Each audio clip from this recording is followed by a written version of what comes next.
محمدا رسول الله. Baik Bapak Ibu sekalian dan pemirsa dimanapun Anda berada, kita akan lanjutkan pada bahasan kajian kita.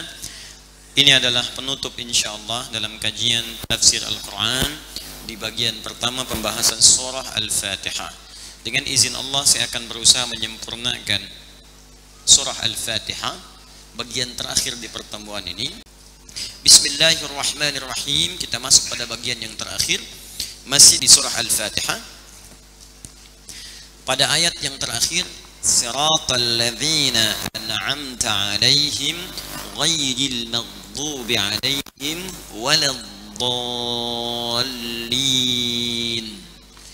Baik, siratal ladzina an'amta 'alaihim. Ya Allah, mohon anugerahkan kepada kami segala solusi dari persoalan hidup yang kami alami saat hidup ini di bumi. Kebahagiaan yang mungkin kami raih, kemudahan dalam beribadah yang bisa kami dapatkan, kesuksesan dalam aktivitas dan pekerjaan yang kami lakukan, itu semua bermakna hudan, jamak dari kata hidayah. Jika kita ingin meminta semua itu, maka kita katakan dengan bentuk permintaan, al-amru lit-talab, ya, permohonan kepada Allah. Kalau dari yang bawah kepada yang atas, minal adna ilal a'la, maka sigatnya tolab, permintaan dengan bahasa yang lembut dan khusyuk. Kalimatnya berubah dari kata hudan menjadi ihdi. Kalau kita ingin mintakan untuk banyak orang, seperti pernah saya sampaikan, bukan hanya sekedar untuk kita pribadi.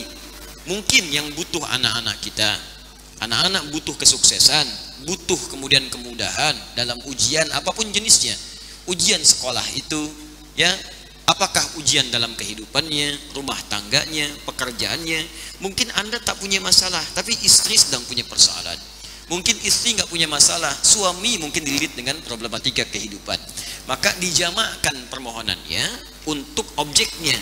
Jamak objek itu dalam bahasa Arab menggunakan kata nahnu, disingkat menjadi na, digabungkan ihdina. Ya, ihdina, ya Allah, anugerahkan kepada kami petunjuk, kemudahan, jalan kesuksesan, solusi dari masalah, kebahagiaan, ketentraman, kedamaian, seperti pernah saya uraikan di pertemuan-pertemuan yang telah lalu. As-siratal mustaqim, yang lurus. Kalau ibadah lurus, ya Allah, tidak dipengaruhi oleh segala hal yang tidak ada kaitannya dengan ibadah. Kalau solusi mudah, ya Allah, tidak berbelit-belit. Kalau kesuksesan gampang diraih, ya Allah, tidak kemudian sulit untuk mendapatinya. Kemudian kita katakan siratal ladzina an'amta 'alaihim, ya Allah, mohon anugerahkan kepada kami semua harapan itu dengan nikmat seperti Engkau pernah berikan kepada orang-orang sebelum kami. Maka dijawab oleh Allah Subhanahu wa taala, kalau engkau ingin mendapati semuanya itu, maka ikutilah jalan hidup orang-orang terdahulu. Maka diturunkanlah oleh Allah Quran surah keempat An-Nisa ayat 69 itu. Ya, siapa saja mereka? Ada 4 golongan. Wa may yuti'illaha war rasul, siapa yang mampu menaati Allah dan Rasul. Bagaimana cara menaati Allah dan Rasul ini? Mengamalkan tuntunan. Siapa yang bisa paling bagus dijadikan pedoman, ya, untuk model kita ikuti supaya kita bisa menaati Allah dan Rasul ini dan mendapatkan hal yang tadi kita harapkan, jawaban yang dijanjikan. Maka disebutkan dalam ayatnya, disempurnakan, faulaika ma'al ladzina an'ama Allahu 'alaihim. Maka orang-orang yang mampu menaati Allah dan Rasulnya ini akan disatukan dengan orang-orang dulu yang menjadi model kehidupan. Mereka diberikan kenikmatan melimpah oleh Allah. Ini jawaban dari Al-Fatihah ayat 7 tadi. Siapa mereka? Minan nabiyina, semua kalangan nabi. Was-siddiqina, orang-orang yang membenarkan isi Al-Quran, orang-orang yang membenarkan tuntunan Allah dan Rasul, lalu mengamalkan itu. Bukan sekedar yakin benar tapi nggak diamalkan. Jadi ketika dia yakin al-ikhlas, hanya Allah yang esa, yang lain tidak, diamalkan.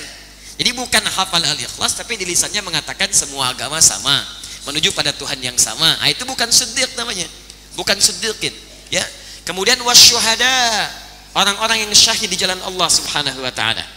Orang-orang syahid ini banyak ragamnya. Terakhir kita berhenti di sini. Ya. Jadi kalau kita ingin mendapatkan kemudahan hidup, kedamaian hidup, kesuksesan dalam pekerjaan, kenikmatan dalam rumah tangga, maka ikuti role model hidup para nabi.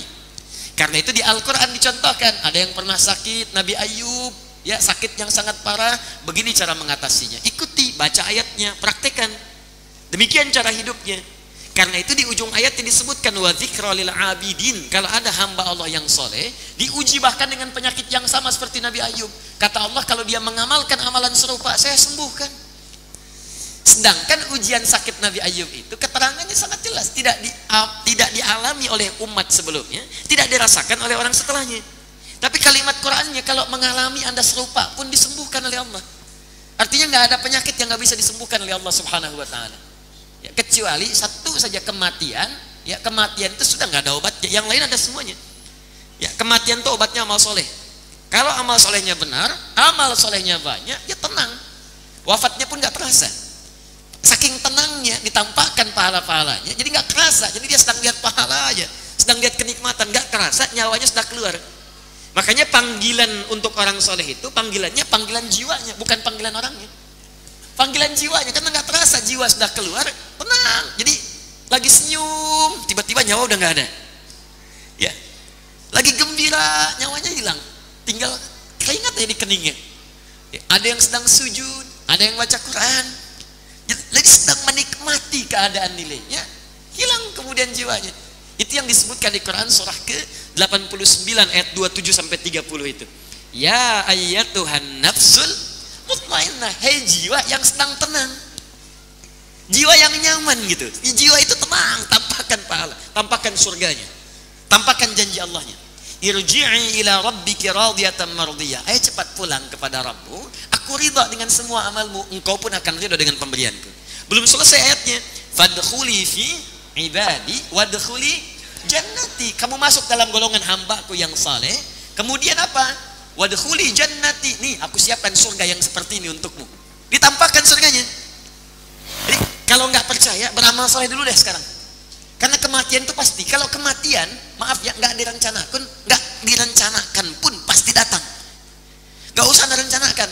Rencana ingin meninggal, meninggal juga. Jadi kematian datang tidak dengan rencana, tapi kepastian yang pasti akan terjadi. Karena pasti, mau beriman mau tidak pasti meninggal. Buktinya udah banyak.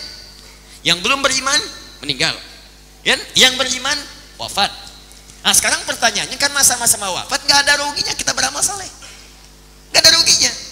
Nanti pembuktiannya setelah wafat akan kelihatan, atau saat akan wafat akan tampak. Benarkah kemudian ajaran Islam? Lihat, kan kita sama-sama meninggal. Jangan takut, gak usah takut, beramal soleh aja. Kalau takut meninggal berarti amal solehnya kurang, banyak amal salahnya. Sebab orang beramal soleh itu tenang, nggak takut dengan mati. Wafat ya wafat, kan semuanya akan wafat. Anda mau takut mau tidak wafat juga. Tapi kalau jiwa Anda khawatir wafat, berarti masih banyak salahnya. Ada maksiat yang harus dihilangkan dengan taat, ada salah yang harus ditutup dengan saleh. Jadi datangkan yang solehnya sehingga memberikan ketentraman pada jiwa. Mau meninggal kapanpun terserah Allah. Alhamdulillah, wafat ya wafat, selesai. Makanya tenang. Nanti kita lihat saat wafat siapa yang benar janjinya. Makanya nanti banyak ayat dalam Al-Quran menerangkan pembuktian janji Allah Subhanahu wa ta'ala. Nah, itu Ayub alaihi salam. Ada yang kemudian punya kedudukan seperti saya pernah terangkan. Dari yang mulai Yusuf alaihi salam, Nabi Musa alaihi salam, sampai puncaknya Nabi Sulaiman yang bisa menaklukkan jin, bisa mengekang setan, bisa bicara dengan hewan-hewan, semut bisa bicara. Tapi dalam keadaan seperti itu pun tidak pernah sombong dan selalu mendekat kepada Allah. Tasbihnya jalan, sholatnya jalan, zikirnya jalan, menguasai awan. Awan, datang awan. Ya, tolong bawa saya ke selatan. Ke selatan? Cuman awan doang, wan, datang. Songgoko awan kinton, cuman itu aja, yang lain enggak. Ya, awan, datang awan. Gudua wahasya, datang pagi sore, kendaraan itu. Naklukkan jin, jin takluk. Semut diajak bicara. Semut bicara, fatabas sama dhahika. Saya tahu itu. Ya, awas, ada pasukan Sulaiman, nanti kamu keinjak masuk. Kedengaran, Anda dengan semut aja nggak akrab. Ya, suara monyet gak kedengaran, dengan kodok udah paham, gitu kan? Dengan singa nggak ngerti. Apa? Udah tahu singa lapar, tanya. Ya, kan Anda mau sombong gitu kan? Jadi Allah ajarkan kalau kita bisa semuanya dilakukan, hadza min fadli rabbi, maka Allah akan tambahkan, angkat lagi. Jadi diangkat kedudukannya dengan mulia. Dia di atas tapi orang senang. Orang senang. Itu nggak mudah loh, punya kedudukan yang orang senang. Susah. Naik punya jabatan tapi orang ridha, orang senang, orang menikmati, itu nggak mudah. Makanya Allah turunkan kisah-kisah yang punya kedudukan di masa lalu dan orang senang dengan itu. Ada yang harta benda kaya, suka sedekah, suka infak, suka macam-macam. Ada rumusnya semua diberikan. Lawannya pun ada. Ketika ada kemudian Sulaiman alaihissalam, ada Musa, ada Yusuf, ada Firaun, ya kan? Ketika ada yang kaya suka berderma, ada Qarun, ya kan? Ada semuanya. Ini contoh positif, ini negatif, ini yang soleh, ini yang salah, supaya kita nggak salah pilih. Dan sifatnya diberikan, dan resikonya pun ditampilkan. Bahkan muminya masih ada. Seakan Allah ingin katakan, kalau nggak percaya tuh lihat tuh, ini masih ada nih. Ya saya awetkan, bukan Anda, bukan.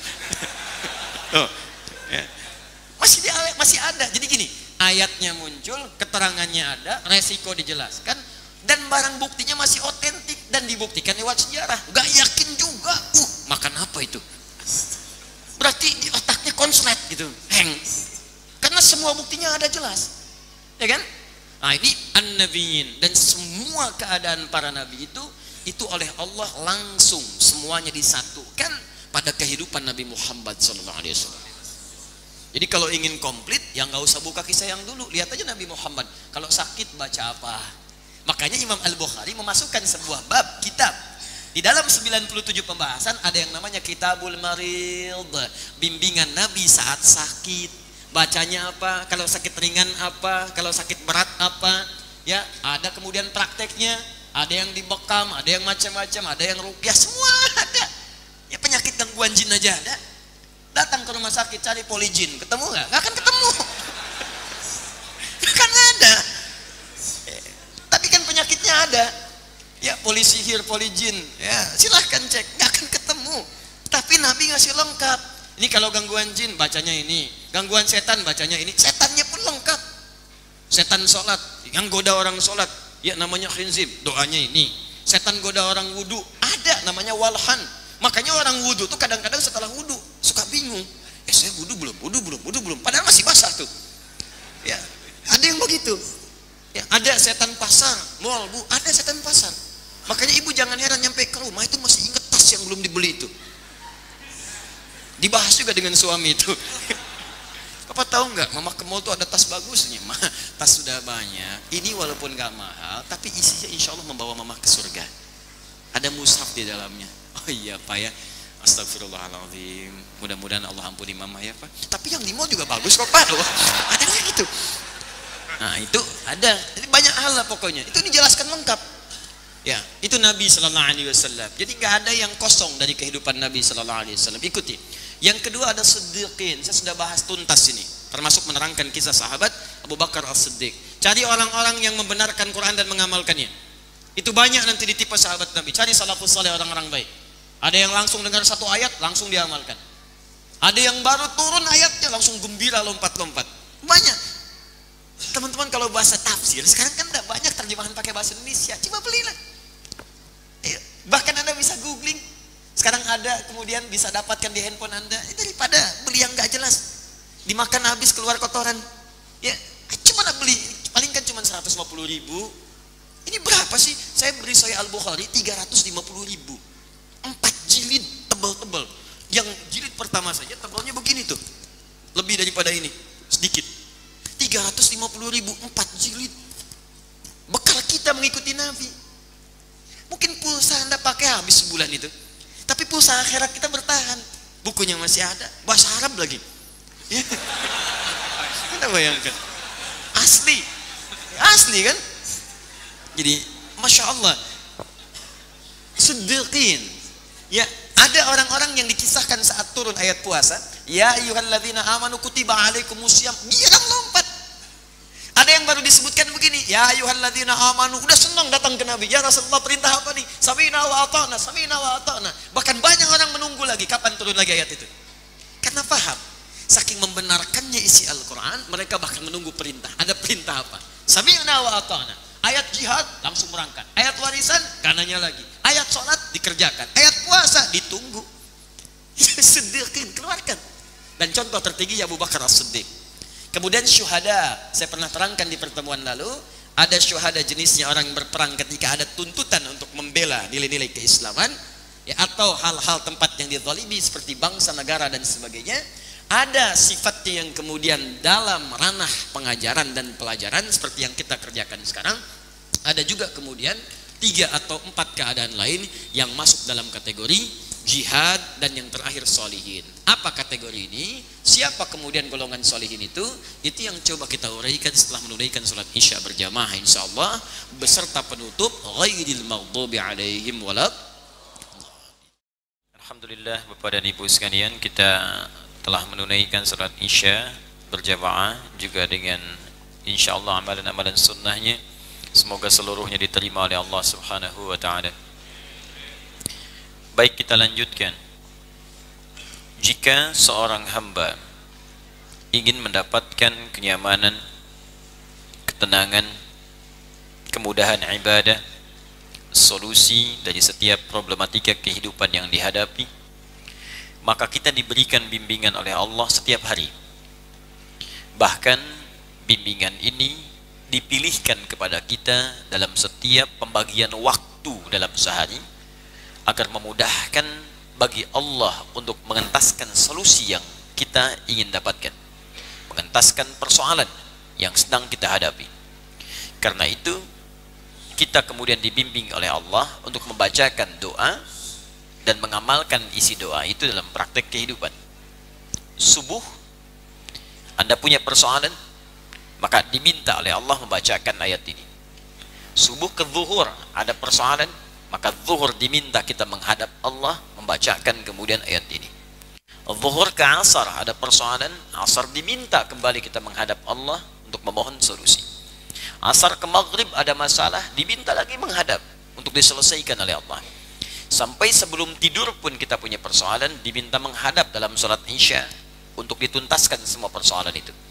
Jika benar cara kita kemudian bermohon, maka tenang tidur kita, karena tidur dalam keadaan nyaman dengan persoalan telah selesai dituntaskan. Namun demikian, tidak semua orang yang membacakan kemudian surah ini, ayat-ayat ini, lalu lantas mendapatkan jawaban seketika yang mengentaskan semua persoalannya. Karena ternyata jawaban itu diikat dengan ketentuan-ketentuan untuk mengamalkan isi dari bacaan yang kita bacaan itu.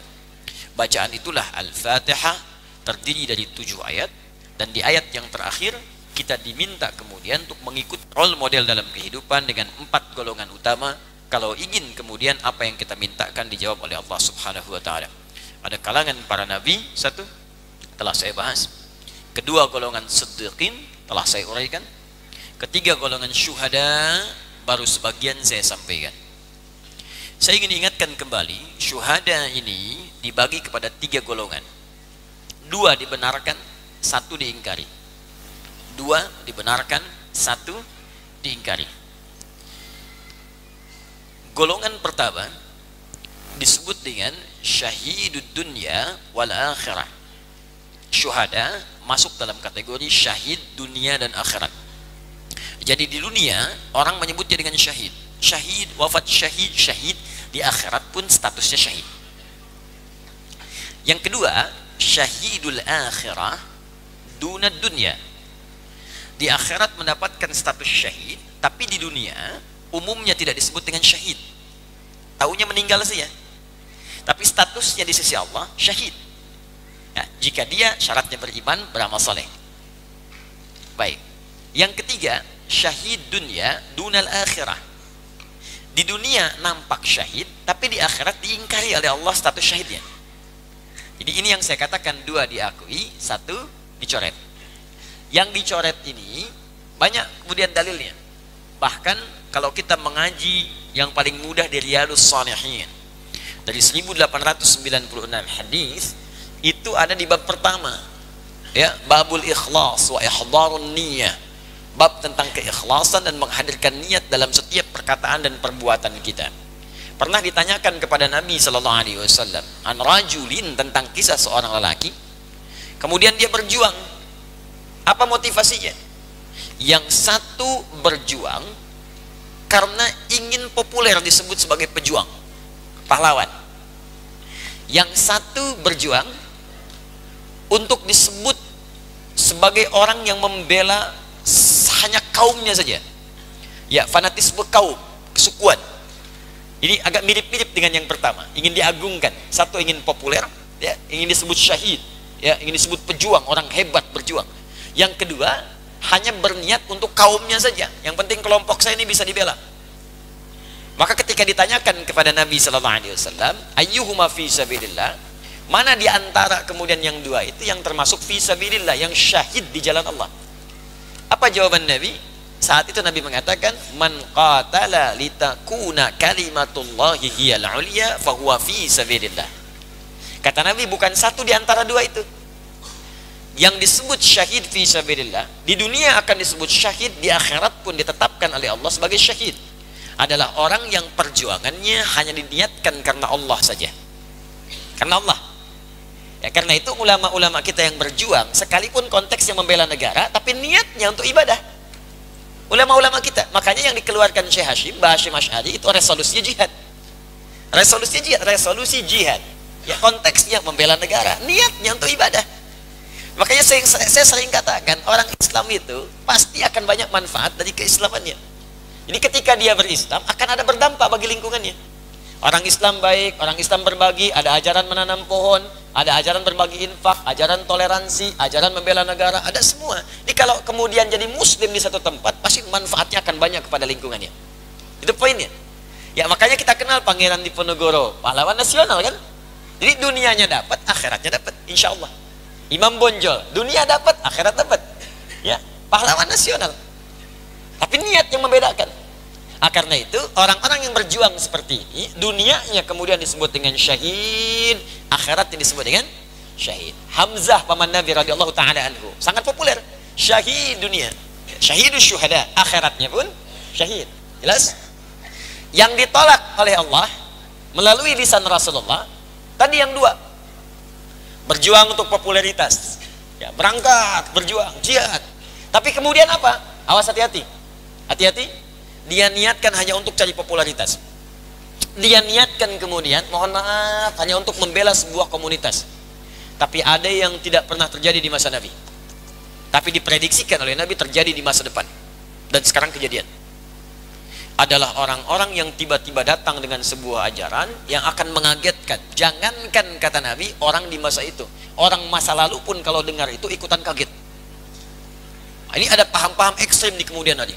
Apa diantaranya? Ini sudah diprediksi oleh Nabi SAW. Ada ajaran-ajaran yang menyesatkan, ya, yang kalau didengar oleh orang sekarang, ya, kata Nabi, orang masa depan akan kaget. Orang dulu pun ikutan kaget. Ini terbagi dua. Satu, ada ajaran, dua, tindakan. Apa yang dimaksud ajaran? Nah, misal, tidak semuanya ajaran kelihatan ekstrim. Ya, tidak semua ajaran kelihatan ekstrim. Tapi dari kata-kata seakan-akan benar, padahal keliru. Semua agama itu sama, menuju pada Tuhan yang sama. Cuman caranya beda-beda. Waktu dengar pertama kali itu, kaget kan kita? Kaget gak? Itu kata Nabi, jangankan kita, Abu Jahal pun kalau dengar ikutan kaget. Abu Lahab kalau dengar ikutan kaget, karena dulu nggak ada. Tiba-tiba muncul, ya. Ajaran pluralisme dan sebagainya.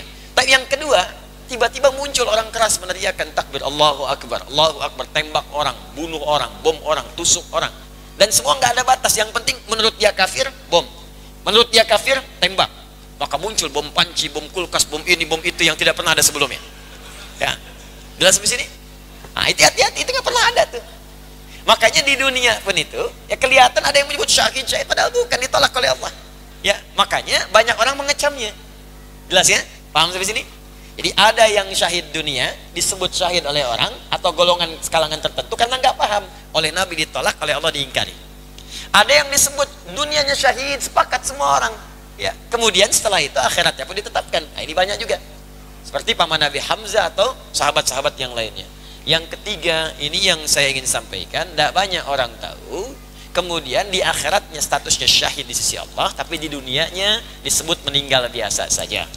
Ya, bedanya dengan yang syahid yang pertama tadi, kalau yang pertama dia kemudian disolatkan dengan pakaiannya, tidak dimandikan, seketika itu saja. Ya, dengan pakaiannya seketika.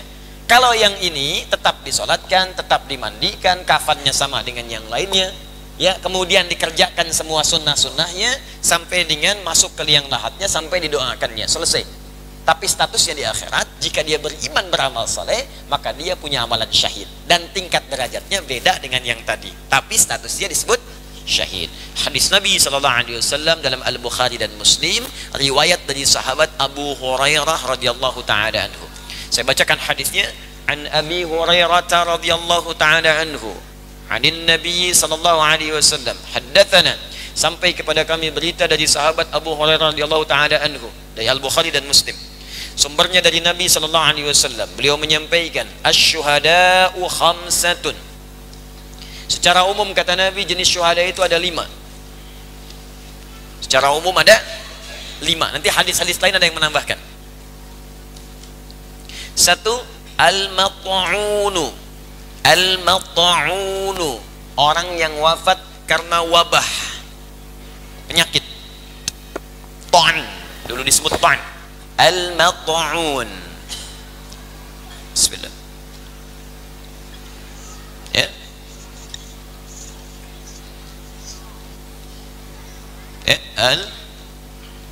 Al-mat'un. Ini mohon maaf khatnya campurannya. Ini al-mat'unu. Saya tulis dulu, ini 1. 2, al-mabtunu wal mabtunu. Dari batnun, orang yang wafat karena menderita penyakit sakit luar biasa di perut. Jadi saya terangkan. 3, wal ghariqu, orang yang wafat karena tenggelam. Nanti kita terangkan. 4, wasahibul hadmi, orang yang wafat karena tertimpa reruntuhan. Yang 5, ini yang istimewa yang telah kita bahas, saya naikkan ke atas. Ini Nabi mengurutkannya menarik gitu ya. Kayak kita ingin memanggil ranking 1 kan gak duluan kan? Ya, harapan ketiga, harapan kedua, harapan 1, juara 3, juara 2, baru juara 1. Ya, jelas sampai sini? Baik. Yang nggak dapat ujung harapan. Ya. Duta harapan, cerita harapan, harapan indah sampai ujung harapan. Ya. Di Bekasi apa yang nggak ada? Terakhir, wasyahidu fi sabilillah. Asyahid fi sabilillah. Ini kalau sudah ada syahid fi sabilillah, ini artinya sudah berjuang di medan perang atau orang-orang yang berjuang dengan pengetahuan. Ini sudah saya bahas. Nah, ada orang yang beriman, ingat statusnya tetap beriman. Dia beriman, beramal soleh. Beriman, beramal soleh, beriman dalam beramal soleh, kemudian wafat. Bagaimana cara wafatnya? Dia berperang tidak? Ya, ikut ta'lim misalnya jarang. Baik. Kemudian mat'un, dia kena wabah, kena penyakit. Misalnya ada penyakit malaria menyebar, kan? Dia termasuk yang kena, meninggal. Nah, itu saat wafat itu dalam keadaan beriman dia dan punya amal saleh, walaupun di dunianya tidak disebut syahid. Ya, di akhiratnya punya status di sisi Allah syahid, wafat dalam keadaan syahid. Jelas sampai sini? Orang syahid, wafat syahid, kenapa? Kena malaria. Nah, itu hampir nggak ada dengar kan? Ya, nggak pernah dengar kan? Nah, jadi orang yang kena wabah kemudian dia meninggal pada saat terkena itu dan berjuang dia kemudian mengatasi penyakitnya, tak mampu dia kena wabah, wafat di situ dalam keadaan beriman dan beramal saleh. Di dunianya tidak disebut syahid, tapi dia saat pulang kepada Allah itu punya amalan apa? Syahid. Jelas di sini? Baik. Tentunya derajat syahidnya beda dengan yang pertama tadi. Lain tingkatannya. Jadi masih unggul yang berjuang di medan perang kalau ada tuntutan. Masih unggul yang berjuang di majlis ilmu. Ya, kalau nggak ada tuntutan itu, nggak ada tuntutan bela negara, nggak ada tuntutan misalnya bela-bela tertentu untuk keimanan kepada Allah, tidak ada itu. Ke medan perang nggak ada. Maka tingkat pertamanya yang menduduki adalah majlis ta'lim, majlis ilmu yang pernah saya terangkan dulu. Makanya kalau dalam sepekan itu ada tawaran mengaji di majlis ilmu, jangan ditinggalkan Pak, Bu. Silahkan dibagi antara dunia dengan akhirat. Ya, silahkan dibagi. Di antum punya jadwal di dalam sepekan, masa dunia terus, kan mau wafat juga, pulang ke akhirat. Gimana kalau pulang nggak punya bekal? Disiapkan, minimal mudah-mudahan saat wafat misalnya sedang menulis, meninggal, kan? Ya, sedang memahami meninggal, sedang tobat meninggal. Allahu Akbar. Di begitu mendengar saya tobat, ya Allah. Bagaimana kalau saya wafat? Tobat, menangis dia tanpa orang harus tahu. Keluar air matanya, begitu keluar meninggal. Oh, subhanallah. Itu indah gitu. Ya, ada yang mencatat, ada bahkan yang masih di jalan, Pak. Ada itu. Itu statusnya tinggi. Bahkan kalau dia pelaku maksiat pun, Allahu Akbar, pelaku maksiat ingin taubat mau datang ke majelis ilmu, tengah jalan meninggal, belum sampai ke majelis ilmu. Itu diterima taubatnya dan bisa menggugurkan semua kesalahannya, plus dapat ilmu di situ, dapat langkah, baru langkah aja, dapat langkah, itu bisa menutup semua kesalahannya dengan taubatnya dan punya amalan baru, surga baginya. Apa nggak pernah Anda mendengar kisah seorang bertobat kemudian dikisahkan oleh Nabi sallallahu alaihi wasallam? Disampaikan, pergilah engkau kepada si fulan di majlisnya. Bergerak di jalan dia kemudian beristighfar kepada Allah, mengingat dosa, ya Allah, saya banyak dosa, saya ingin tobat ya Allah. Ditunjukkan tobatnya ke majlis sana, dibimbing. Ini juga sunnah bagi para ustadz. Kalau ada orang dengan spesifikasi tertentu datang dan tidak ada ilmu pada Anda, jangan dipaksakan, arahkan kepada ustadz lain. Mungkin itu bermanfaat bagi orang itu, karena itu saling menyempurnakan. Ada yang ingin kajian sirah, datang ke Ustadz Fulan. Anda ingin belajar sirah, datangi Ustadz Budi Azhari, datangi Ustadz Khalid Basalama. Belajar, dapatkan kenikmatannya. Ingin belajar tafsir, datangi si Fulan. Belajar hadis, datangi si Fulan. Silahkan, bagi. Jangan paksakan kita sendiri. Jangan katakan Anda benar, yang lain salah. Ketika dia membutuhkan sesuatu tidak ada pada Anda dan Anda sekat dia datang kepada orang lain dan tidak mendapatkan hidayah, dosa Anda di situ. Arahkan, ini sunnah. Ketika diarahkan tobat di jalan, ya Allah, saya banyak dosa. Dia berharap dibimbing oleh Syekh Fulan di majlis untuk taubat. Di jalan dia ingat dosanya, dia berharap datang ke majlis dan maut datang lebih cepat dari apa yang dia duga. Wafat dia di jalan. Begitu wafat kemudian Allah memberikan perintah kepada malaikat untuk menerima kemudian taubatnya, mencatat dia sebagai. Bahkan dari riwayat mengatakan hampir-hampir dijemput dia oleh malaikat kemudian ahli neraka untuk dicatat semua keburukan-keburukan disiapkannya, tapi ketika diukur langkahnya lebih dekat kemudian ke majlisnya. Sangat populer riwayat itu dan sangat viral di kalangan ahli ilmu. Pelaku maksiat, banyak maksiat di tengah jalan ke majlis ilmu, taubat meninggal, bisa masuk surga. Antum sudah datang ke majlisnya, duduk di rumah Allah, sudah belajar, masa nggak bisa mengantarkan ke surga? Kalau ada yang tidak bisa mengantarkan itu, berarti antumnya yang nggak tobat, antum yang nggak berubah. Cuma numpang datang doang, cuma dengar tapi nggak merubah diri. Untuk apa? Jadi kalau orang di jalan belum sampai bisa taubat dan bisa berpeluang ke surga, Anda datang ke sini sudah duduk belajar, tidak merubah diri Anda, lantas dengan cara apa lagi Allah bisa memasukkan Anda ke dalam surga? Akhirnya rubah diri kita. Karena itu saya selalu objektif menyampaikan, kalau apa yang saya sampaikan tidak menambah kedekatan Anda dengan Allah dan tidak merubah diri Anda berubah menjadi baik, tinggalkan saya dan cari majlis lain, cari ustadz lain. Itu kebenaran, itu janji. Karena itu turunlah kemudian satu surah dalam satu ayat An-Nisa yang ayat 100 itu sampai 101, paling kiri di sebelah bawah di mushaf.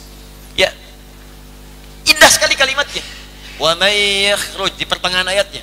Awal ayatnya wa may yuhajir fi sabilillah yajid fil ardi muragaman katsira wasa'.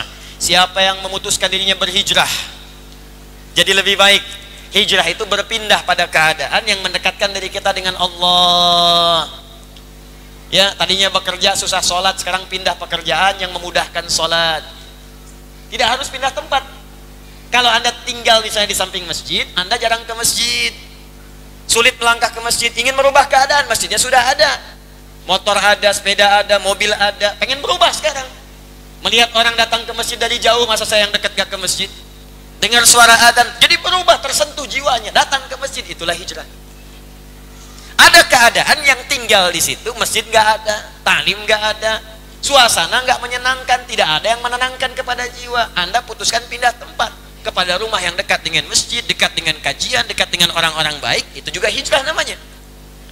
Pindah pekerjaan dari yang mendekatkan diri kepada Allah, cari sholatnya bisa. Kalau rizki itu sudah teratur, surga kita yang belum jelas, rizki nggak usah takut. Ya, dengar kalimat ini, sepandang nyawa kita masih kemudian tertanam dalam tubuh kita, belum sampai ke tenggorokan, demi Allah saya katakan, Allah sudah berjanji rizki kita akan diberikan. Quran surah ke-51 ayat 22. Wa fis samaa'i rizqukum wa ma tu'adun. Di langit telah ditetapkan ukuran rizkimu. Walladzi qaddara fahada, telah menetapkan untukmu yang sesuai denganmu. Wa ma tu'adun, dan aku janjikan selama hidup aku akan berikan. Karena itu ketika Nabi menyampaikan sebuah hadis dan lalu dicantumkan oleh Al-Imam An-Nawawi dalam Al-Arba'innya nomor hadis yang keempat, maka rizki disandingkan dengan kematian. Ya, inna ahadakum yujma'u fi batni ummihi. Bacakan sanadnya, ya. An Abi Abdurrahman, Abdullah bin Mas'udin radhiyallahu taala anhu, anin Nabi sallallahu alaihi wasallam wa huwa shadiqul masduq. Qala Rasulullah sallallahu alaihi wasallam, inna ahadakum yujma'u fi batni ummihi 40 yawman nutfah, thumma yakunu mithla dhalika 'alaqah, thumma yakunu mithla dhalika mudghah, fayursalu ilaihi al-malak, ya, fayu'maru bi katbi 40, fayanfukhu fihi ar-ruh, wa yu'maru bi katbi 40, bi katbi rizqihi wa ajalihi. Ya, dua pertama bersanding. Kata Allah melalui lisan Nabi sallallahu alaihi wasallam, setiap kalian sebelum terlahir akan dihimpun di perut ibundanya. 40 hari pertama baru berbentuk spermatozoa dengan ovum yang berproses. 40 hari kedua kemudian menjadi zigot yang menempel di dinding rahim. 40 hari ketiga berbentuk mudghah, mulai ada seperti daging sekratan. Lalu diperintahkan malaikat meniupkan roh, usia 120 hari, 4 bulan sudah ada roh. Kemudian ditiupkan rohnya. Wa yu'maru bi katbi 40, diperintahkan malaikat menuliskan, menetapkan 4 hal. Dari 4 ini, 2 pertama disebutkan bi katbi rizqihi wa ajalihi, rizki dan ajalnya. Rizki bersanding dengan kematian. Jadi kalau orang belum meninggal, rizki akan diberikan. Makanya sifat rizki sama dengan kematian, sama-sama gaib. Sama-sama gaib. Kita cari dulu, kita usahakan. Kita menjemput kematian dengan beramal saleh, mencari rizki pun dengan saleh. Gak ditampakkan. Kalau ditampakkan, Anda gak akan semangat kemudian untuk bekerja dalam kehidupan. Rizki antum misalnya 100 miliar, malam ini udah diambil 99 miliar 999 juta, ya 99 ribu rupiah. 99 miliar 999 juta 999 ribu rupiah, tinggal 1000. Dan tahu kalau itu diambil 1000 meninggal. Apa Anda pikir besok Anda bekerja? Tidak. Itikaf di Masjid Al-Ihsan. Astagfirullah. Ya. Mas, kenapa? Pulang dulu istirahat, tinggal 1000. Capek, lemes, tidur, dibangunin, plak, kasih aqua, sesedot meninggal. Sifatnya gaib. Jadi nggak usah takut dengan rizki, nggak usah takut. Rizki itu teratur. Anda tinggal mau bekerja, bergerak, rizki diturunkan. Yang belum jelas itu surga kita. Kita cari. Ya, hijrah. Nah, di antara cara hijrah itu nggak bisa langsung Anda kerjakan. Hijrah terbaik belajar dulu lewat ilmu supaya beramalnya benar. Maka muncul kemudian kalimat dari para ulama, al-ilmu qabla al-amal. Ilmu dulu baru beramal. Maksudnya amalnya disertai ilmu. Ya, tapi jangan lupa ini kalimat sering dipotong juga. Ada al-adabu qabla al-ilmi, adab sebelum ilmu. Di kalimat itu dipotong, bilangnya al-ilmu qabla al-amal, betul, tapi jangan lupa al-adabu qabla al-ilmi, adab sebelum ilmu. Orang yang menghapus kalimat adab sebelum ilmu, langsung ilmu kemudian amal, itu biasanya berilmu tapi tak beradab. Itu yang bahaya. Ya. Nah, adab, ilmu, amal. Datang dia ke majelis ilmu untuk belajar. Ayatnya apa berbunyi? Teruskan ayatnya. Wa may yakhruj min baitihi muhajiran ila Allahi war Rasul, thumma yudrikul maut faqad waqa'a ajruhu 'ala Allah. Siapa yang tergerak berhijrah? Ya Allah, saya banyak berbuat salah, saya ingin berubah ya Allah, saya ingin taubat. Datang dia ke majelis ilmu, dapat info, Ustaz fulan, berangkat dia di jalan. Sampai di jalan, thumma yudrikul maut, tiba-tiba datang maut menjemputnya lebih cepat dari apa yang ia duga. Mautnya tepat waktu, dia duga-duga mungkin masih lama kemudian wafatnya, ternyata maut datang lebih cepat dari apa yang ia duga, meninggal di jalan. Apa kesaksian Allahnya? Perhatikan kalimatnya. Faqad, pakai fa, pakai qad. Fa-nya menunjukkan cepat, harfu atin rabitin baina syai'aini bila hudud. Huruf yang merespon sesuatu dengan cepat tanpa jeda. Qad tahqiq, huruf yang menjamin kepastian. Maka kalimatnya diterjemahkan dengan kalimat berikut. Maka Allah menjaminnya dengan cepat dan pasti. Waqa ajruhu 'ala Allah, dituliskan langsung pahalanya, digugurkan dosa-dosanya. Kita cari itu. Nah, ini kalau kemudian tidak ditemukan yang seperti ini, maka turun kemudian status syahidnya pada yang begini. 4 ini. Kalau masih ada buru, Pak, Bu. Teman-teman buru, coba dalam sepekan tuh, di mana ada majlisnya. Al-Ihsan, Al-Azhar, Baitur Rahim, Jannatul Firdaus, sana lagi terus. Cepat cari yang lebih dekat dengan Anda. Yang penting mudah-mudahan kita mah ikhtiar aja, nggak tahu kapan wafatnya. Penting ikhtiar. Ada amalan ini, kejar. Mudah-mudahan saat wafat dalam situasi sedang ta'lim, wafat sedang sholat. Terus walaupun naik misalnya ya bis kota, ya mau naik misalnya mobil-mobil dan online yang lain sebagainya, mau naik taksi, mau naik bis, usahakan di situ berzikir. Istighfar, subhanallah, masya Allah, astagfirullah, baca Quran. Kenapa? Mudah-mudahan saat wafat sedang zikir. Itu. Nah, ini jalan foto sini, foto situ. Aduh, ceplik ini, ceplik itu, update status. Ya ketemu Ustadz bukan minta doa, minta foto. Antum buat apa? Buat bukti Ustadz di alam kubur.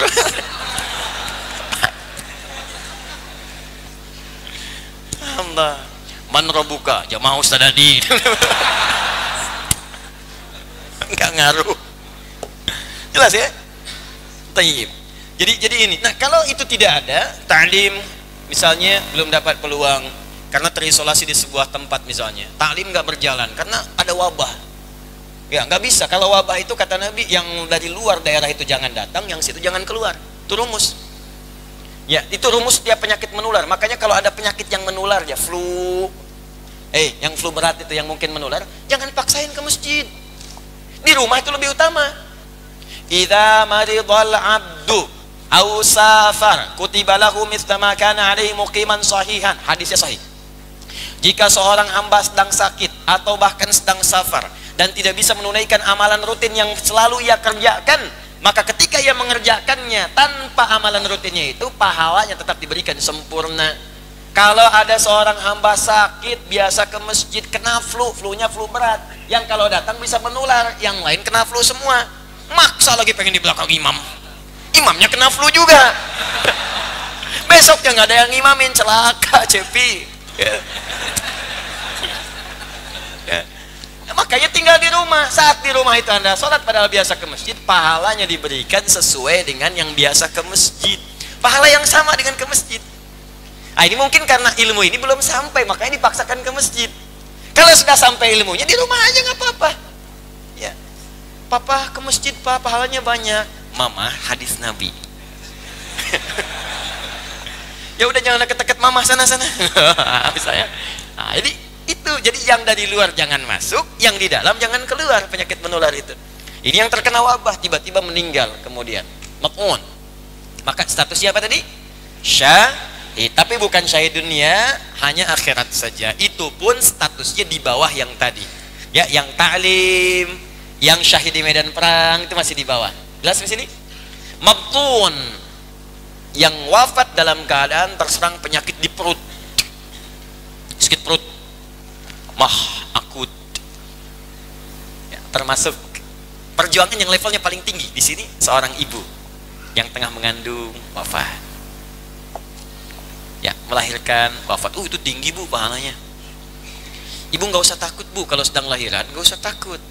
Ya, nggak ada kaitan dengan kematian. Kematian itu tidak identik dengan lahiran. Kematian tidak identik dengan jantungan. Banyak orang sakit jantung masih hidup, ya. Ada yang kutilan meninggal.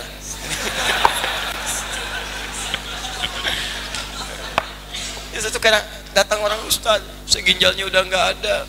Ustaz, saya sakit jantung. Pak, bu, nggak ada kaitan dengan kematian. Banyak orang sakit masih hidup, orang sehat meninggal. Orang banyak jantung sehat meninggal. Ya, banyak kemudian orang macam-macam meninggal juga. Jadi nggak ada kaitan. Ibu kalau mau lahiran nggak usah takut, nggak ada hubungan dengan kematian. Tapi itu jihad. Kalau meninggal pada saat itu statusnya tinggi, syahidah. Syahidah, sedang syahid di jalan Allah Subhanahu wa taala. Jelas ya? Baik. Penyakit misalnya datang bulan, ya. Ya, head, ya head. Udah head aja lah gitu, datang bulan, datang matahari dan sebagainya udah. Head itu kan khusus perempuan dan bukan aib menyebutkan head. Sakit perut dan meninggal dunia, masuk syahid. Syahidah. Ini belum ada ilmunya aja, kalau sudah tahu itu sudah. Ya. Jalani, bersabar, kerjakan amal soleh, zikir. Kalau sedang sakit itu zikir. Zikir. Allah, astagfirullah, astagfirullah. Nah ini kan zikir nggak keluar, kalimat-kalimat kasar. Aing nyeri. Itu kalau nggak pernah kemudian beramal soleh susah. Gharik, tenggelam. Tenggelam. Ingat-ingat ya, dasarnya iman beramal saleh. Jadi masih dia beriman, artinya yang beriman. Kalau nggak beriman nggak masuk kategori ini. Walaupun tenggelam tidak. Ya, kalau tenggelam di mana? Belum tentu. Tenggelam tuh di air, bukan di laut. Di air, bisa yang di danau, bisa yang di laut, bisa tiba-tiba air laut naik, terkena, terbawa, terseret dan sebagainya.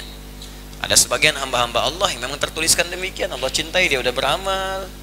Ya, Masya Allah, saudara kita doakan yang di Aceh, yang terkena tsunami dulu, mudah-mudahan masuk kategori syahid dalam pandangan Allah Subhanahu wa Ta'ala. Ya. Kita melihat positifnya yang baik-baiknya, maksudnya berhusnudzan. Ya, jangan terfikir yang lain-lainnya. Kalau pelaku maksiat sedang maksiat kemudian terkena, ya sudah, itu ajal bagian darinya. Ya, itu bukan syahid lagi. Pelaku maksiat sedang maksiat kena banjir, syahid, bukan itu mah.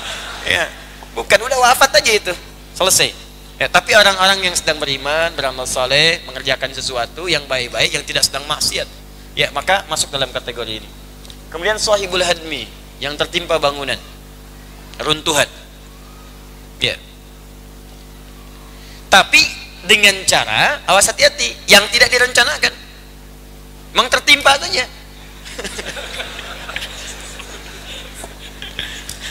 Tiang udah miring nih, tiang lampu. Ya, sengaja di situ. Angin sedang kencang. Ngapain? Syahid. Wah.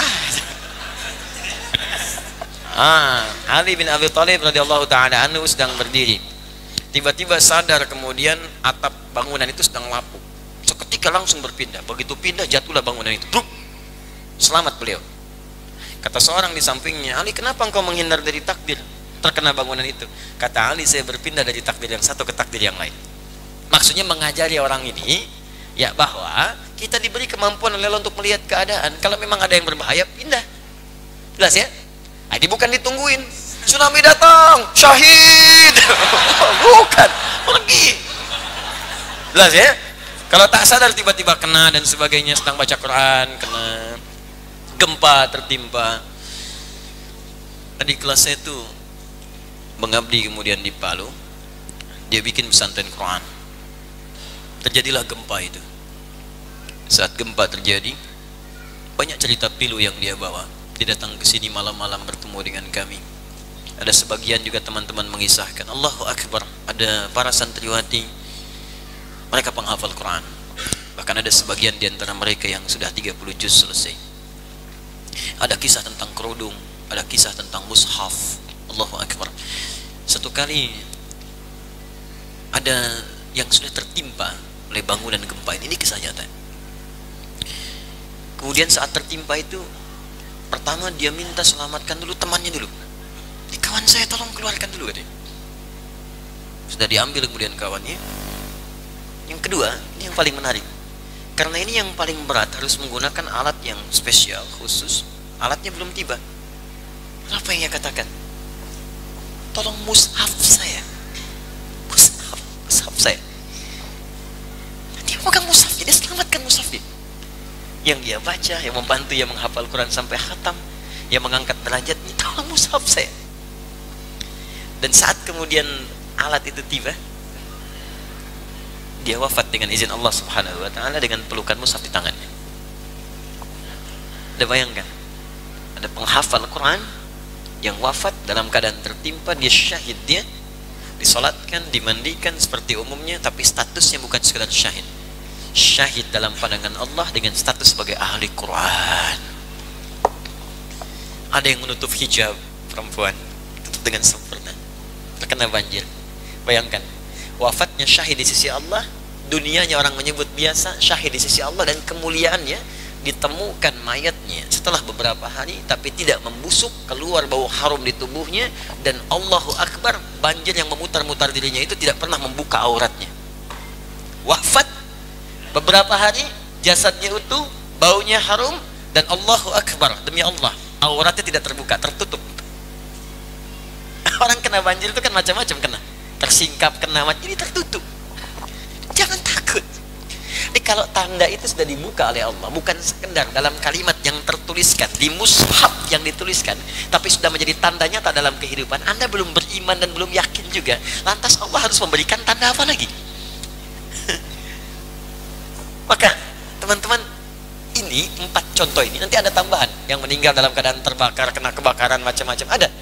Ini hanya gambaran contoh kepada kita bahwa setiap hal dalam kondisi apapun usahakan selalu berbuat baik. Dan ketika berbuat baik disaksikan oleh Allah kebaikan itu. Dalam wafat itulah sedang berbuat baik. Ketika disaksikan oleh Allah, bahasa Arabnya kan saya katakan di pertemuan yang lalu, sesuatu yang disaksikan disebut syahid. Ada syahidun, ada masyhudun. Masyhud dipersaksikan oleh Allah, syahid melihat langsung kejadiannya. Yang syahid itu yang di medan perang, yang di alam pertempuran, yang macam melihat keutamaan-keutamaan itu.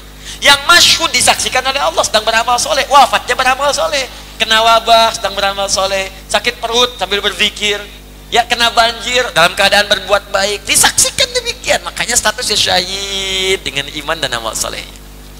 Karena itu biasakan beramal soleh, biasakan supaya dapat bagian itu. Jelas? Nah, itu yang dimaksud di ayat An-Nisa 69 itu, golongan yang ketiga wasyuhada, terakhir yang keempat wassalihin. Golongan keempat solihin. Ini terakhir dan saya tutup dengan ini. Siapakah solihin itu? Apakah nama? Oh, saya rupanya gitu ya, bukan? Hah? Atau sifat? Nama atau sifat? Sifat solihin. Saya tuliskan solihin. Isim fa'il dari salaha yasluhu. Ya, salihin. Masya Allah. Ya, salihin. Salihin secara singkat adalah orang-orang yang memperbanyak amal soleh. Satu, belum selesai. Yang memperbanyak amal soleh. Yang memperbanyak amal soleh.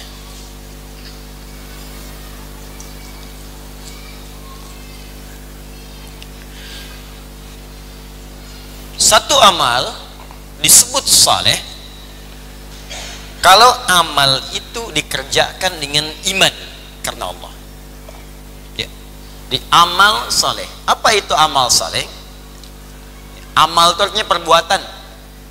Jamaknya disebut amal. Jelas? Kalau perbuatan ini, amal ini dikerjakan dengan dasar iman karena Allah. Dasar iman karena Allah, maka berubahlah pekerjaan ini, amal ini menjadi soleh. Jelas?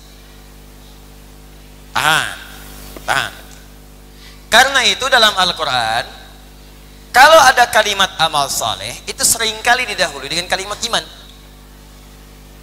Quran surah 103, wal 'asr innal insana lafi khusr illal ladzina iman wa amilus salihat.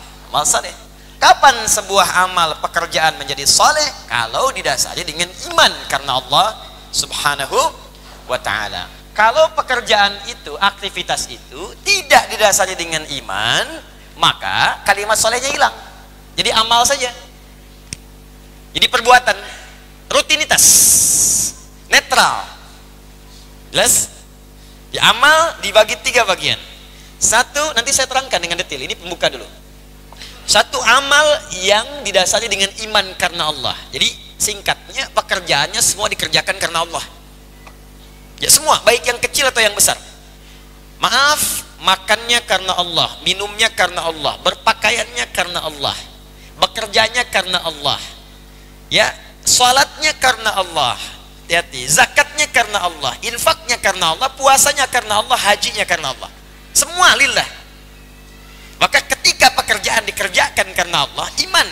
Dasar iman itu pertama karena Allah. Ya, jelas ya? Nah, ketika dikerjakan karena Allah, maka berubah amalnya menjadi apa? Saleh. Kalau pekerjaan itu dikerjakan bukan karena Allah, minum hanya untuk menghilangkan haus saja. Mau Allah ridha mau tidak, yang penting haus hilang. Makan untuk menghilangkan lapar saja. Bekerja hanya untuk dapat uang saja. Awas, belajar hanya untuk dapat sertifikat saja, ijazah saja. Yang penting lulus. Ya, iman karena Allahnya nggak ada, dasar lillahnya nggak ada, maka amalan itu netral. Pahala tidak didapatkan, hati-hati. Dosa pun tidak diraih. Di situ saja standar. Yang soleh tidak. Ketika jadi soleh, maka pahala didapatkan, naik, punya sifat pahalanya. Dunianya dapat. Fungsi minum menghilangkan haus. Ini ketika Anda minum, haus hilang. Kalau diniatkan karena Allah plus haus hilang, pahala dituliskan, soleh namanya. Enggak, Anda kerjakan karena Allah, yang penting minum, hausnya hilang, cuman pahala enggak ada. Paham bedanya? Yang ketiga, jika amal itu saat dikerjakan menyalahi ketentuan Allah. Menyalahi ketentuan Allah. Kalau yang pertama diniatkan karena Allah, yang kedua nggak ada niat karena Allah dan tidak menyalahi ketentuan Allah. Minum, makan, pahala nggak dapat, dosa nggak ada. Yang ketiga, dikerjakan pekerjaan itu dan menyalahi ketentuan Allah.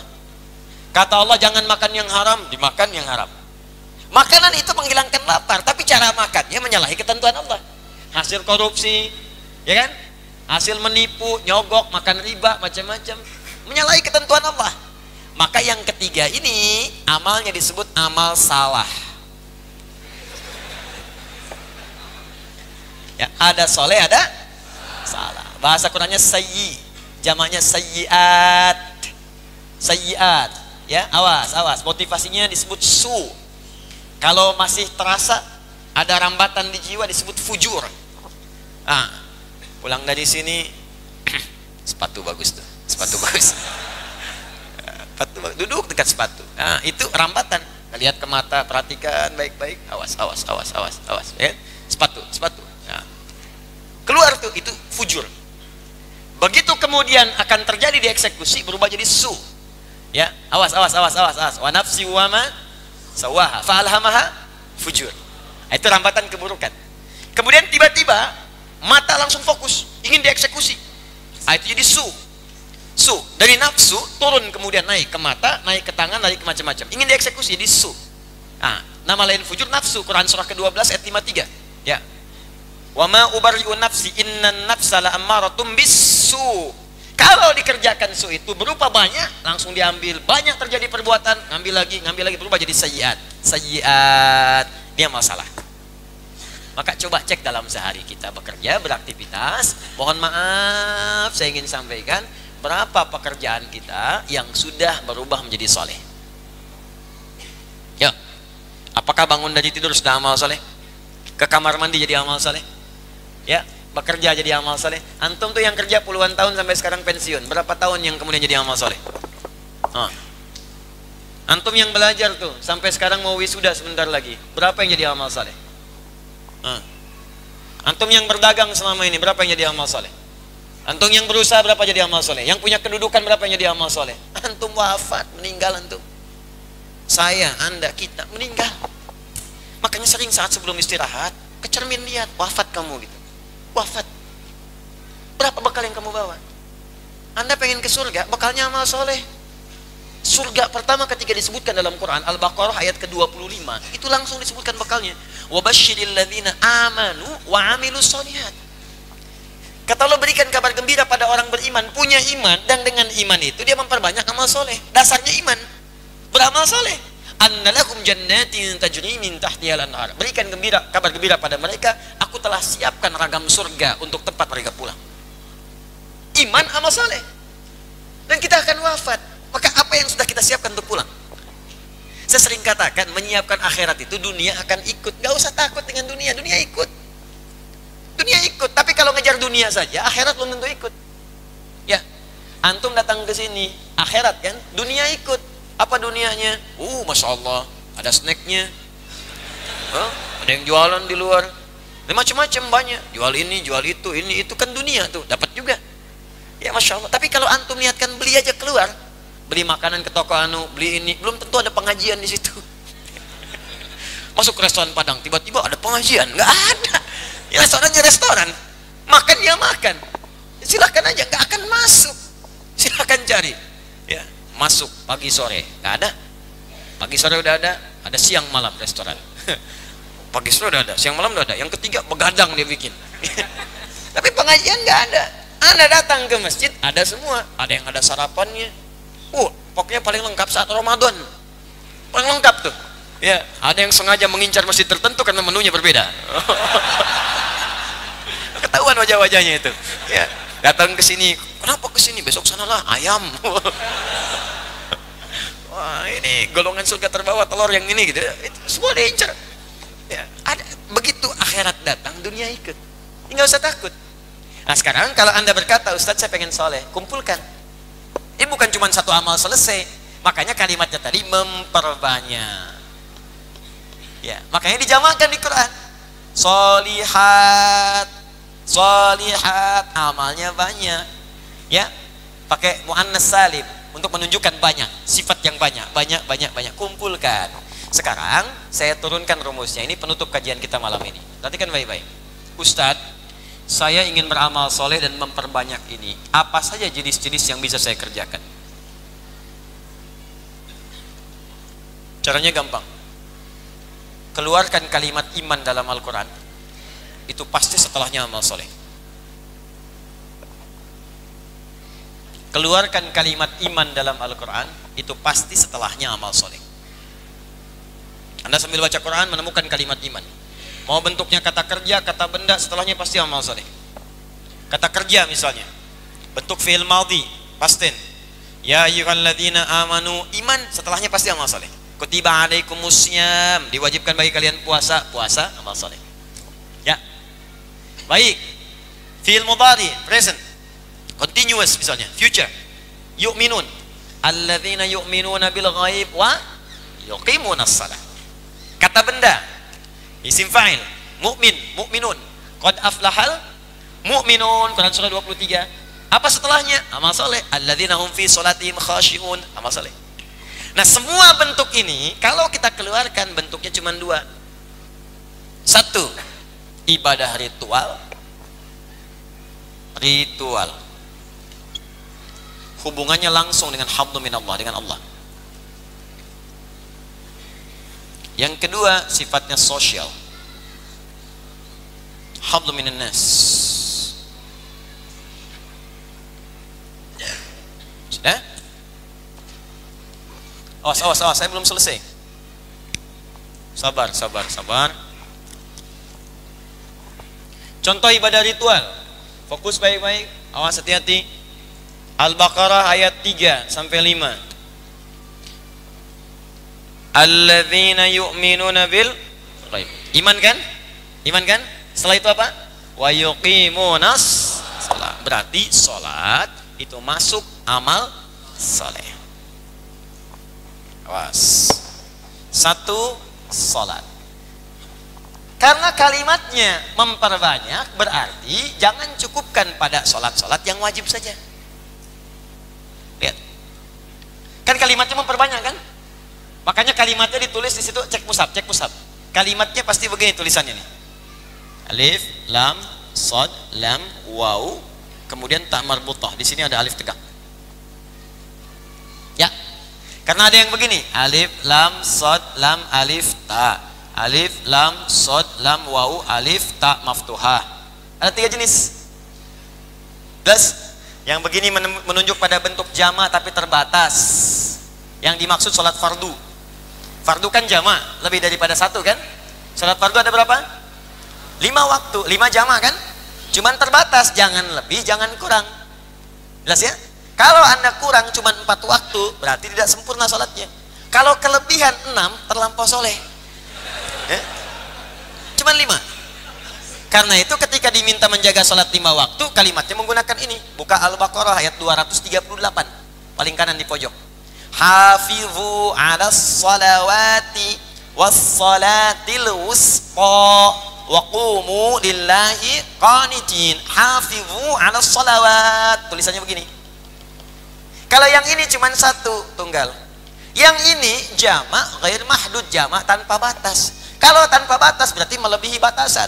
Kalau melebihi batasan berarti yang lebihnya disebut dengan sunnah nafilah, nama salatnya hukumnya sunnah. Jelas? Maka ketika Anda menginginkan golongan solihin, perbanyak salatnya. Yang diperbanyak itu bukan menambah rakaat salat fardu. solihin, bersama Nabi, bersama orang jujur, bersama orang-orang syuhada. Ya Allah, pengen ya Allah besok subuh 4 rakaat. Tetap 2 subuhnya, cuman sebelum subuh sholat rawatibnya 2.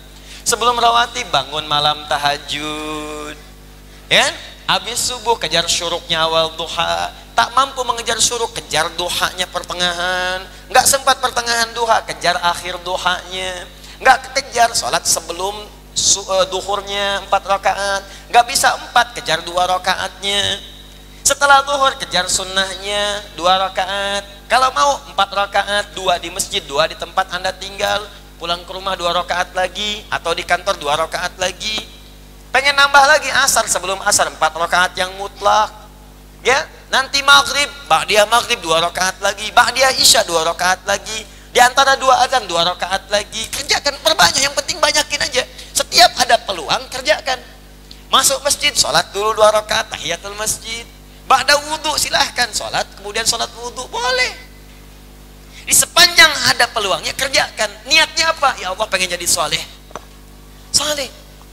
Di ketika Anda konsisten mengerjakan itu dicatat kemudian oleh Allah lewat malaikat, tercatat sedang memperbanyak pahala, pengen jadi golongan solehin. Begitu wafat dalam keadaan demikian, masuk golongan yang ini, dikumpulkan dengan semua nabi. Kita berikhtiar aja. Dari sekarang coba usahakan. Kalau yang kemarin kan sudah nggak bisa diulang. Ya, nggak bisa diulang. Makanya kalau akhirat bertemu dengan dunia, akhirat awalkan, dunia simpan, karena dunia itu bisa diulang. Ya, Anda nonton bola di sini kan malam gitu kan, malam pengen nonton, kan besoknya bisa diulang. Itu apa besok bisa dilihat lagi? Cuman tahajud kan nggak bisa diulang. Tahajud yang besok nggak sama dengan yang kemarin. Yang kemarin tuh udah lepas lewat. Ya, udah selesai, sama nih kotak infak lewat. Yang besok beda lagi. Makanya orang kan katakan, Bapak ada kotak infak, edarkan. Sebenarnya salah kalimatnya, isi dan edarkan. Kalau mungkin nggak ada ya ucapan terima kasih. Udah lewat, selesai. Ada kesempatan puasa. Senin Kamis, makanya dibuka dengan kalimat iman. Ya ayyuhalladzina amanu kutiba alaikumus syiyam. Jadi begitu ada ya ayyuhalladzina amanu Senin asyam. Siap. Bukan siap. Asyam. Siap puasa. Kamis ada kesempatan puasa, Ayyamul Bid kesempatan puasa, kejar. Wafat dalam keadaan itu dicatat solihin. Masya Allah, dicatat langsung tulisannya solihin. Wah, di alam kubur, hei solihin, saya mah bukan solihin. Karena amalan Anda mengantarkan Anda pada saleh. Jelas? Baik. 2 amalan sosial. Awas.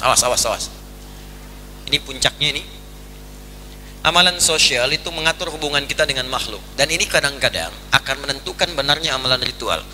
Jadi orang yang ritualnya bagus, tapi hubungan sosialnya nggak bagus, ini menunjukkan ada yang salah dalam ibadah ritual ini. Ada yang nggak benar, ada yang nggak sempurna. Contoh amalan sosial dibuka dengan kalimat iman di Quran surah ke-49 ayat 11-12. Ya ayyuhalladzina amanu la yasra qaumin qaum.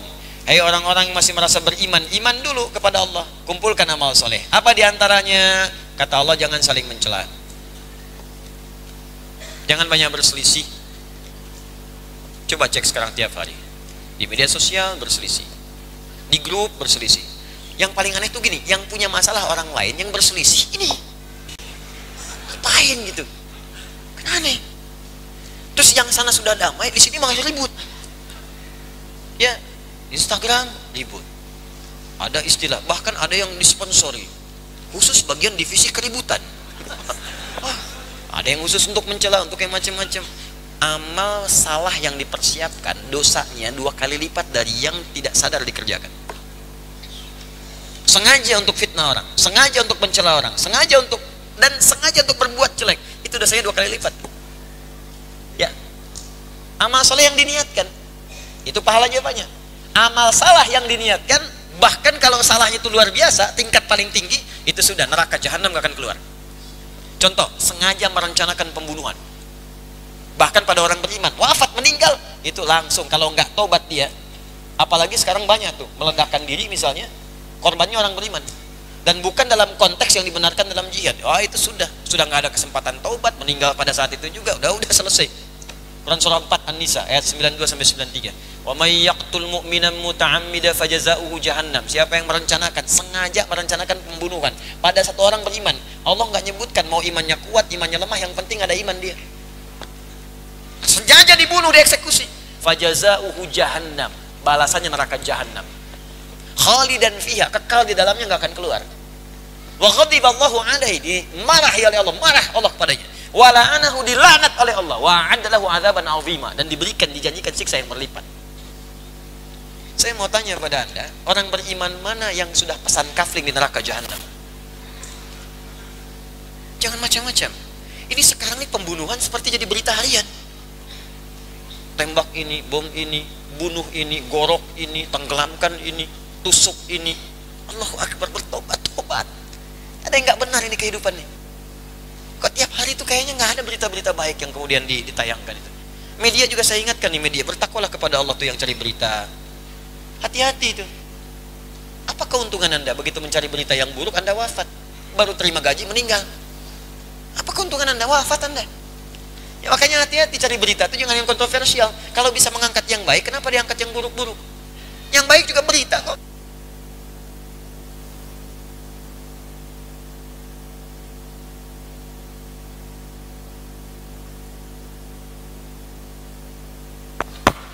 Tuh, nyala lagi, berita lagi gitu kan.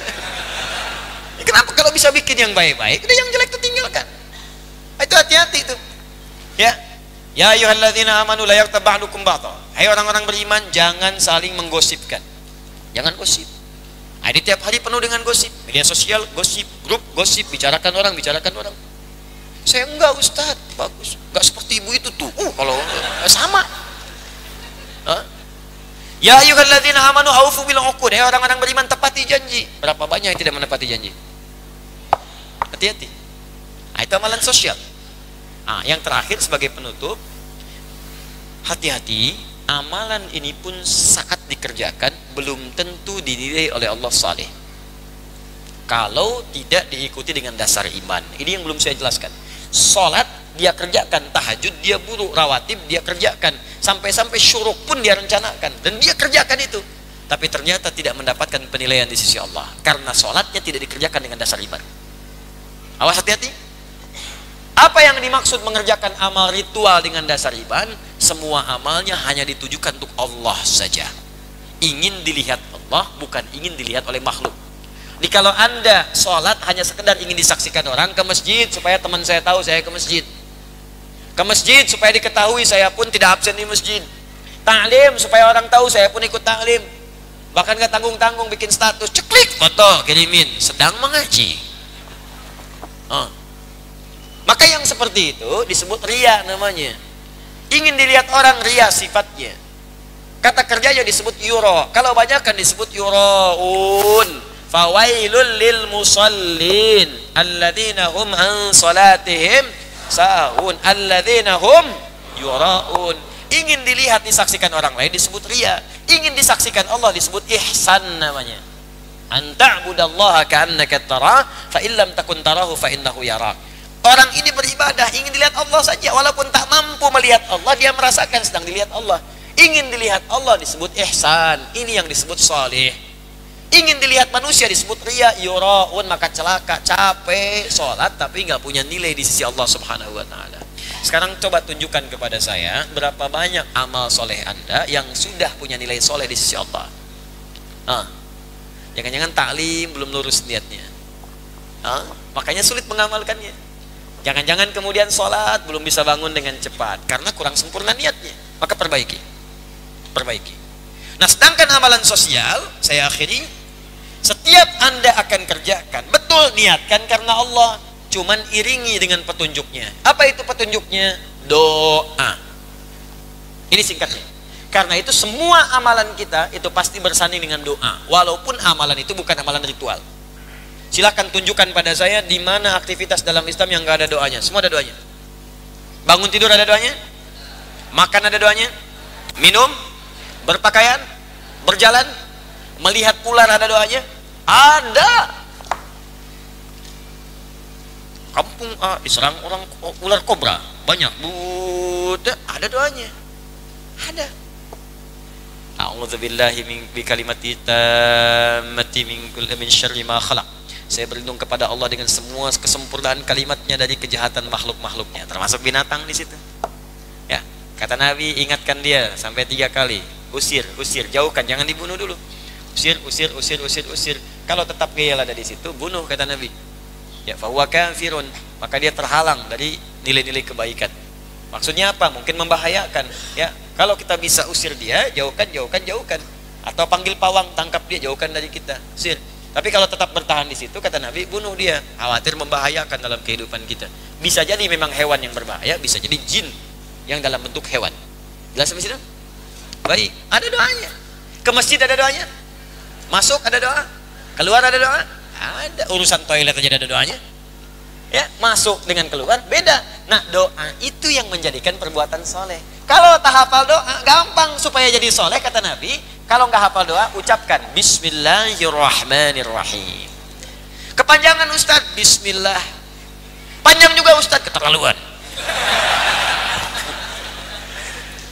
Kullu amrin dzibalin la yubda'u fi bismillahirrahmanirrahim fa huwa abtar. Setiap perbuatan baik yang tidak diawali dengan bismillahirrahmanirrahim maka terputus nilai pahalanya. Tidak jadi solehnya. Minum fungsinya menghilangkan haus. Saya mau minum, ucapkan bismillah. Maka seketika hausnya hilang dan dituliskan pahalanya 10 poin. Belum jelas Ustaz. Nih saya tunjukin contoh nih. Bismillahirrahmanirrahim. Alhamdulillah. Jelas? Masih belum juga. Astagfirullah. Bismillahirrahmanirrahim. Alhamdulillah. Jelas? Nah, belum. Bismillahirrahmanirrahim. Alhamdulillah. Jelas?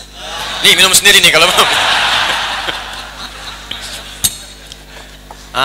Itu.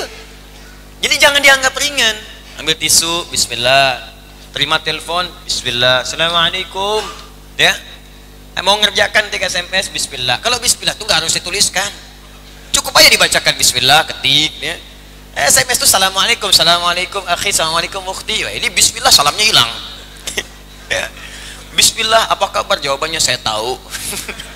Assalamualaikum, bismillah. Itu diucapkan aja, diucapkan atau silent, ucapkan. Ya, dituliskan nggak salah silahkan, tapi salamnya jangan hilang. Kadang-kadang bismillah salamnya nggak ada. Untuk sapaan itu salam bukan bismillah. Bismillah itu memulainya. Jelas ya? Bisa diucapkan, bisa disilentkan dalam hati kita. Maka itulah kalimat itu yang menjadikan pekerjaan itu jadi ibadah, amal soleh. Ayo kita perbaiki, mudah-mudahan semuanya termasuk dalam golongan solehin insyaallah. Ya. Mustahil seperti Nabi, tapi kita bisa meniru siddiqin. Nggak bisa siddiqin, cari amalan-amalan syahid. Tidak bisa mencari itu, maka minimal jadi orang soleh. Kalau tak mampu berlomba dengan orang-orang baik memperbanyak amal soleh, maka berlombalah dengan para pendosa untuk beristighfar dan bertobat kepada Allah Subhanahu wa ta'ala. Maka dengan itu mudah-mudahan kita wafat dalam keadaan husnul khatimah. Saya minta maaf kepada seluruhnya dan juga teman-teman dimanapun Anda berada. Tentunya saya manusia biasa dan ada banyak kesalahan yang saya perbuat. Dan saya mohon maaf sebesar-besarnya jika memang ada yang kurang berkenan. Saya dengan segala kerendahan hati mohon maaf. Jikapun itu ada dari keluarga saya minta maaf sebesar-besarnya. Semoga dengan kelapangan Anda memaafkan, Anda mendapatkan pahala melimpah dari Allah Subhanahu wa ta'ala. Demikian juga jika Anda ada hal-hal terkait salah yang langsung secara personal, insya Allah saya pun memaafkan. Kecuali hak-hak terkait dengan keduniaan dan sebagainya, itu hubungannya nanti hubungan-hubungan yang lain. Ada hukum-hukum lain yang harus Anda jelaskan. Ya misalnya kalau perbuatannya insya Allah saya maafkan. Kalau yang lain-lainnya hubungan dengan Allah, Anda taubat dengan Allah. Ya kalau yang lain-lain ada menyangkut barang, menyangkut macam-macam, itu hukum-hukumnya diikatkan fikih yang lain. Tapi perilakunya insya Allah saya maafkan. Mudah-mudahan dengan itu Allah ridha dan mudah-mudahan kita diampuni oleh Allah Subhanahu wa ta'ala. Ya.